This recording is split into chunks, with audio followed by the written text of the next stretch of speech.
पिछले वीडियो में आपने जाना कि पढ़ाई करने के लिए सबसे बेस्ट तरीका कौन सा है और हम अपने दिमाग को कंट्रोल करके कैसे इसे मुश्किल से मुश्किल चीज़ें आसानी से करवा सकते हैं। और हमारा दिमाग जब हमें कंट्रोल करता है तो हम अपनी चीज़ों को कैसे अपने बस में नहीं रख पाते और हम उस काम को करने में असमर्थ हो जाते हैं। लेकिन जब हम अपने दिमाग को अपने ऊपर कंट्रोल करते हैं या फिर अपने हिसाब से ऑपरेट करते हैं तो उस काम को हम और आसानी से कर सकते हैं। लेकिन आज में सबसे बड़ी प्रॉब्लम जो होती है पढ़ाई करते समय नींद आ जाना।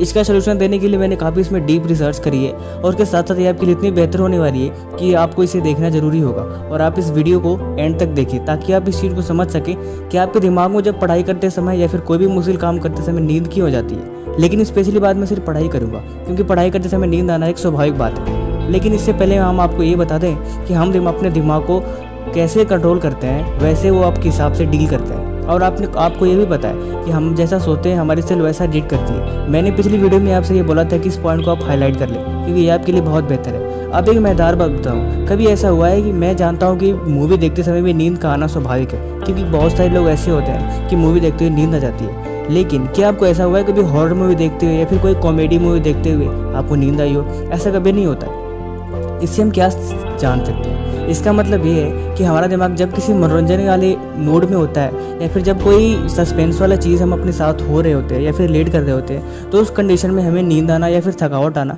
ये इम्पॉसिबल है। इस चीज़ को हम पढ़ाई पे अगर अप्लाई करते हैं तो ये हमारे लिए बेहतर साबित हो सकता है। लेकिन इस चीज़ को हम अप्लाई करेंगे कैसे, जैसे ये आपको पता है। लेकिन सबसे पहले मैं आपको बता दूं कि पढ़ाई करने के लिए अगर नींद आती है तो उसके पहले सबसे पहले रूटीन में शामिल करें कि आपको 8 से 6 घंटे आराम से प्रॉपर्ली नींद लेना बहुत ज़रूरी है। क्योंकि जब आप प्रॉपर्ली नींद नहीं लेते तो आपका दिमाग ऑटोमेटिक स्लीप मोड में जाना ही जाना है। इसीलिए अपनी नींद को उसमें छेड़छाड़ ना करें, पढ़ाई के साथ अपनी नींद को प्रॉपर्ली रखें। और दूसरी मजेदार बात ये, जब भी आप पढ़ने बैठे तो पढ़ने से पहले अपने एक टारगेट को जरूर सेट करके रखें। क्योंकि जब हम बिना कि कोई टारगेट सेट किए ऑटोमेटिकली से बुक खोल के पढ़ने को बैठते हैं तो हमारा दिमाग उस चीज़ को समझ नहीं पाता और उसे वो खुद ही बताता है यार क्या मुझे तो समझ में नहीं आ रहा है कि मैं क्या पढ़ूँ। लेकिन अगर आप पढ़ने से पहले अपने टारगेट को सेट करके रखे होते हैं कि जब मैं पढ़ने बैठूंगा तो मुझे ये चीज़ें टॉपिक कवर करनी है और इन चीज़ों को मुझे सीखना है, तो आपका दिमाग शायद उस समय आपको ऑपरेट नहीं कर पाता और इस चीज़ को करने लगता है। लेकिन मज़ेदार बात यह है कि अगर उस कंडीशन में भी नींद आ जाए तो उसका क्या सोल्यूशन है? उसका सोल्यूशन सिर्फ एक ही है। आपने जैसा जाना कि हमारा दिमाग उस मोड में नहीं रहता जब हम कोई भी चीज़ सस्पेंस वाली या फिर कॉमेडी या फिर कोई ऐसी चीज़ें देखते हैं जो हमारे लिए काफ़ी इंटरटेनमेंट हो या फिर जो भी हो। लेकिन इस कंडीशन में अगर हम पढ़ाई को हम ऐसे सोचते हैं, जैसे मैं बताता हूँ कि हम जब पढ़ने बैठते हो तो सोचते हैं यार ये तो काफ़ी टफ है, ये काफ़ी हार्ड है या फिर ये शायद इम्पॉसिबल है। इस चीज़ को अपने मन में कभी हावी ना होने दें और इस चीज़ पे ज़्यादा विचार ना करें। आप जब अपने दिमाग को सोचने के लिए इसके ऊपर छोड़ देते हो तो ये आपको अपने हिसाब से आपको रिजल्ट दिखाई देता है। ये आपको बताता है कि यार ये चीज़ बहुत कठिन है, ये नहीं हो सकते, या फिर तुम इसे ड्रॉप आउट करो, इसे छोड़ दो या फिर चलो कभी और बाद में पढ़ते हैं। ये आपको किसी दूसरी तरफ भटका देता है। अगर आपको दिमाग को बेवकूफ़ बनाना है तो इसे सोचने का मौका नहीं देना चाहिए। ये ट्रिक इतनी बेहतर है, ये काफ़ी डीप में स्टडी करने के बाद मुझे ये चीज़ मिली है कि जब आप अपने दिमाग को सोचने के लिए पॉइंट छोड़ देते हो कि इसके ऊपर जब फैसला छोड़ देते हो कि मुझे क्या करना चाहिए, तो ये आपको सिर्फ एक ही रिजल्ट निकाल के देता है कि अभी छोड़ो, इसे बाद में करते हैं। लेकिन जब उस काम को एक्शन में ले लेते हो, उसे सोचने का मौका नहीं देते, तो आपके लिए बेहतर रिजल्ट आने वाला होता है। इसीलिए सोचने का कंडीशन केवल दिमाग को कुछ बेहतरीन चीज़ों में और कुछ बेहतर समय पे दिया करिए। क्योंकि पढ़ाई के वक्त अगर आप दिमाग को सोचने पे डालेंगे तो आपको पक्का भटका देगा। इसीलिए जब पढ़ने बैठो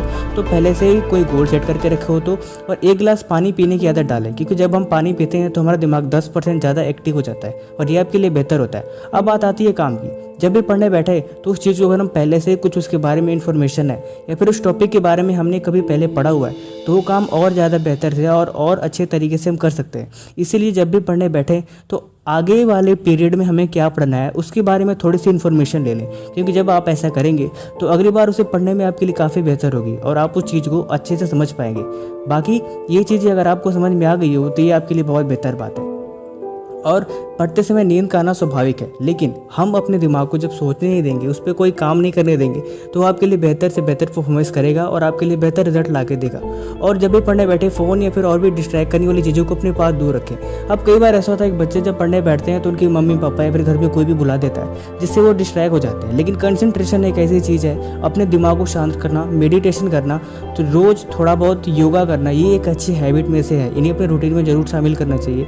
पानी पीने की आदत अगर आप ऐसा करते हैं तो ये आपके लिए बेहतर है। लेकिन मैं आपको अपनी तरफ से एक मजेदार बात बताता हूँ, पढ़ाई करने का कोई एक अच्छा साधन आपके लिए हो सकता है, लेकिन उसके लिए आपको थोड़ा सा उसके लिए अभ्यास करने की ज़रूरत है। थोड़ा सा कंसंट्रेशन की ज़रूरत है। लेकिन मैंने आपको पहले ही बताया कि हाँ, आजकल के बच्चों का दिमाग शांत नहीं रहता, वो कभी भी अपने आप को शांति में नहीं रख सकते। इसीलिए आपको अपने आप को शांत रखने की ज़रूरत है। अगर आप ऐसा कर पाते हैं तो ये आपके लिए बहुत बेहतर है और ये अच्छी बात है, और आप पढ़ाई में और बेहतर से लगा सकते हैं। क्योंकि आपने देखा होगा जितने भी ज्ञानी पुरुष हैं या फिर जितने भी महात्मा लोग हैं, उनमें एक सबसे बड़ी खामी ये होती है कि वो हमेशा शांत रहते हैं। वो गुस्सा उसी कंडीशन में करते हैं जब उसकी ज़रूरत हो, वो हमेशा शांत रहते हैं। यही वजह है कि वो हमेशा एकाग्रता और कंसंट्रेशन से भरे होते हैं। इस चीज़ को आप देखिए अप्लाई कर सकते हो। बाकी वीडियो को इसलिए कमेंट करके ज़रूर बताएं।